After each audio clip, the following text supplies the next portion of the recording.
Assalamualaikum warahmatullahi wabarakatuh. Pada video part 1 kemarin kita sudah membahas mengenai jaringan meristem. Nah, pada video part 2 kita kali ini akan membahas mengenai jaringan dasar, kemudian ada jaringan permanen dan jaringan pengangkut serta organ-organ pada tumbuhan. Jaringan permanen atau jaringan dewasa adalah jaringan yang sifatnya non meristematik. Nah, maksudnya non meristematik ini tidak aktif membelah, tidak tumbuh dan tidak berkembang lagi. Adapun ciri-ciri jaringan permanen diantaranya: yang pertama, terkadang sel-selnya telah mati, sehingga tadi dikatakan sifatnya non meristematik. Yang kedua, tidak melakukan aktivitas perbanyakan diri. Kemudian, sel memiliki vakuola yang besar. Lalu sel yang telah mengalami penebalan pada dindingnya. Jadi, kalau jaringan permanen atau jaringan dewasa ini identik dengan dinding sel yang mengalami penebalan. Kemudian terdapat ruang antar sel. Berdasarkan fungsinya, jaringan permanen atau jaringan dewasa ini terbagi menjadi 4 macam. Yang pertama ada jaringan pelindung atau jaringan epidermis. Nah, seperti namanya, maka berfungsi untuk melindungi bagian dalam tubuh dari segala pengaruh luar yang bersifat merugikan. Ciri-ciri jaringan epidermis: yang pertama, sel-selnya rapat. Karena fungsinya sebagai pelindung, maka susunan sel-selnya rapat semua. Kemudian tanpa kloroplastia, jadi tidak memiliki zat hijau daun. Lalu dinding sel epidermis ini tertutupi oleh kutikula atau lapisan lilin. Adapun modifikasi sel-sel epidermis menjadi beberapa alat-alat tambahan lain itu disebut dengan derivat epidermis. Nah, modifikasi sel-sel epidermis ini berupa duri kemudian stomata, rambut akar, ada trikoma, kemudian lentisel, hidatoda, dan filamen. Kita mulai dari duri terlebih dahulu ya. Duri ini kan sebagai proteksi atau pelindung dari ancaman berbagai macam predator atau pemangsa.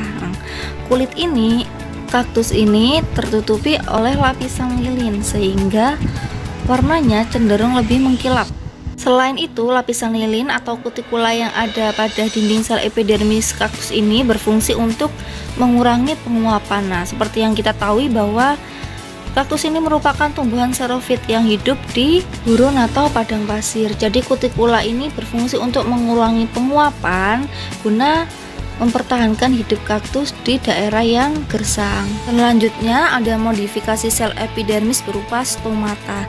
Nah, stomata ini kan berada pada daun ya, berfungsi sebagai pertukaran gas antara oksigen dan karbon dioksida.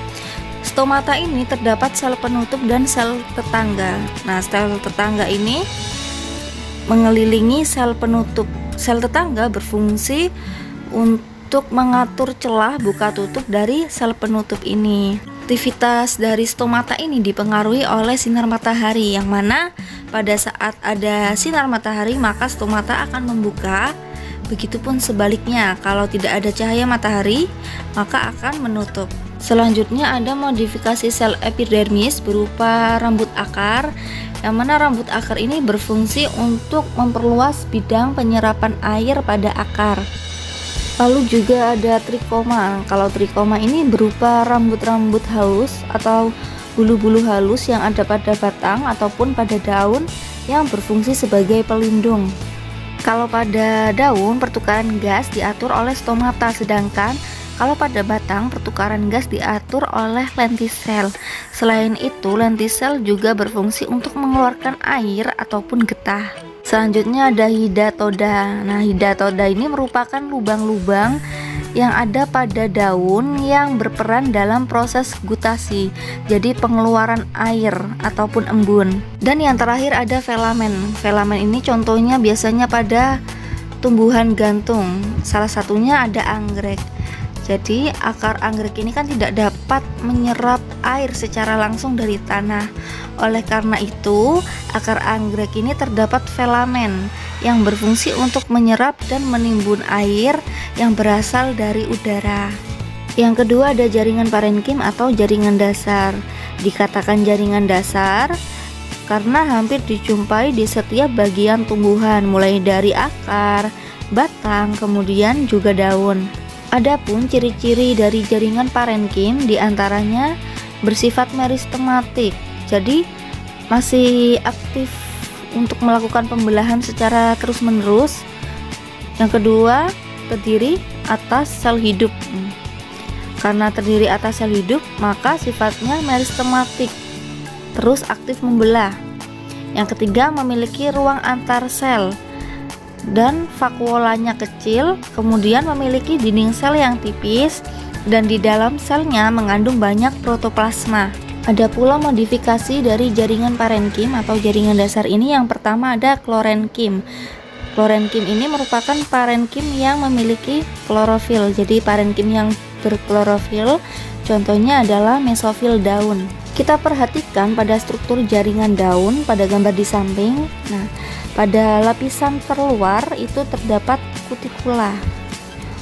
Kemudian ada jaringan epidermis pada bagian atas, lalu ada jaringan tiang atau palisade. Kalau tadi kutikula mengurangi penguapan dan epidermis sebagai pelindung, kalau jaringan tiang atau palisade disebut jaringan tiang dikarenakan strukturnya seperti tiang. Pada jaringan palisade ini terdapat banyak sekali klorofil, sehingga jaringan palisade ini sangat berperan dalam proses fotosintesis. Kemudian di bawah jaringan palisade terdapat jaringan karang atau spons. Jaringan karang ini memiliki struktur seperti berongga, ya, memiliki rongga, yang mana rongganya ini digunakan sebagai kantong udara untuk menyimpan gas seperti CO2 yang digunakan untuk pertukaran gas oleh stomata. Lalu ada juga jaringan angkut atau jaringan pengangkut seperti xilem dan floem. Yang kedua ada aerenkim atau parenkim yang menyimpan udara. Jadi contohnya parenkim yang menyimpan udara ini biasanya terdapat pada tumbuhan yang dapat mengapung seperti batang teratai dan juga batang eceng gondok. Yang ketiga, parenkim penimbun yang menyimpan cadangan makanan, contohnya kentang dan ubi yang menyimpan banyak cadangan makanan di sana. Yang keempat ada parenkim air, parenkim yang menyimpan air, contohnya seperti aloe vera atau lidah buaya, yang mana pada batang lidah buaya itu apabila dibelah itu terdapat banyak air. Yang kelima ada parenkim penutup luka, parenkim yang melakukan pembelahan diri untuk regenerasi parenkim baru. Parenkim penutup luka ini disebut juga dengan velogen atau cambium gabus. Selanjutnya, jaringan yang ketiga ada jaringan pengangkut atau yang disebut dengan jaringan vaskuler. Jaringan ini berfungsi untuk mengangkut air dan garam-garam mineral serta zat makanan hasil fotosintesis. Contoh dari jaringan pengangkut ini ada xilem dan floem. Kita perhatikan struktur dari xilem terlebih dahulu. Xilem terdiri atas vessel member atau elemen pembuluh, yang mana elemen pembuluh ini tersusun atas sel dan berbentuk seperti tabung. Vessel member ini disebut juga dengan istilah trakea. Jadi nama lainnya adalah trakea. Kemudian trakea ini mengalami reduksi pada bagian ujung dinding selnya yang mengakibatkan terbentuknya lubang perforasi atau perforation plates. Kemudian juga terdapat trakeit, yang mana trakeit ini memiliki struktur yang panjang dan juga meruncing. Nah, trakeit ini dinding selnya tertutupi oleh lubang-lubang ataupun pori-pori, ya, yang disebut dengan istilah noktah. Kemudian juga ada fiber, yang mana fiber ini memiliki struktur yang juga panjang dan meruncing, juga memiliki lubang-lubang, namun tidak sebanyak seperti trakeit. Fiber ini atau disebut dengan serat xilem. Sementara untuk floem, nah, struktur dari floem ini memiliki ciri khas tersendiri dikarenakan terdapat kompanion sel atau yang disebut dengan sel pengiring. Sel pengiring ini berfungsi untuk mengangkut zat hasil fotosintesis dari daun ke seluruh bagian dari tumbuhan. Pada intinya, kalau xilem itu terdiri dari komponen seperti unsur trakeal, kemudian serat xilem, dan juga parenkim xilem. Xilem ini memiliki fungsi untuk mengangkut air, mineral, dan akar ke seluruh bagian tumbuhan. Sementara untuk floem memiliki komponen seperti unsur tapis, sel pengiring tadi, kemudian ada serat floem dan parenkim floem. Kalau xilem untuk mengangkut air, sedangkan floem untuk mengangkut hasil fotosintesis. Yang keempat, jaringan penyokong. Jaringan penyokong ini disebut juga jaringan penguat.